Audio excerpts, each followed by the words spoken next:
Martial law लगा और चंद ही घंटों में वापस भी उठा लिया गया। मंगल की रात जनूबी कोरिया में क्या होता रहा? जनूबी कोरिया के सदर यून सक येओल ने मुल्क को उस वक्त हैरान कर दिया जब मंगल की रात अचानक ही उन्होंने डेमोक्रेटिक मुल्क में तकरीबन 50 साल में पहली बार मार्शल लॉ लगाने का ऐलान किया।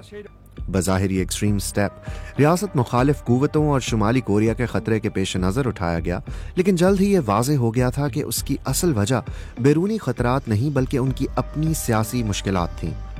मार्शल लॉ के ऐलान के बाद फौज ने मुजाहिरों, पार्लियामेंट और सियासी एक्टिविटी पर पाबंदी और मीडिया को हुकूमती कंट्रोल में देने का हुक्म जारी कर दिया।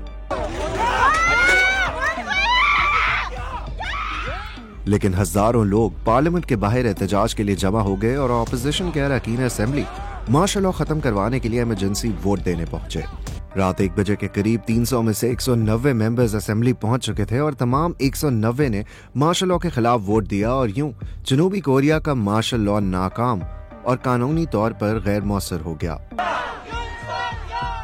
मार्शल लॉ कितना अहम होता है? आखिरी बार जनूबी कोरिया में मार्शल लॉ 1979 में नाफिज किया गया था जब मुल्क के फौजी आमिर पाक चुंग ही को कत्ल कर दिया गया था। 1987 में पार्लिमानी जमहूरियत बन जाने के बाद से मार्शल लॉ नहीं लगा। जनूबी कोरिया के सदर पर आखिर क्या दबाव था? 2022 में पावर में आने वाले यून सक येओल को सख्त गिर कंजर्वेटिव समझा जाता है। ताहम अप्रैल में ऑपोजिशन की इंतखाबात में कामयाबी के बाद से उनकी सदारत कमजोर हो चुकी थी। हुकूमत अपनी मर्जी की कानून साजी में नाकाम रही और सदर की अवामी हमायत कम होकर 17% तक रह गई थी। इसके अलावा सदर यून सक येओल मुतादिद करप्शन स्कैंडल्स की जद में भी रहे। तो अब आगे क्या होगा?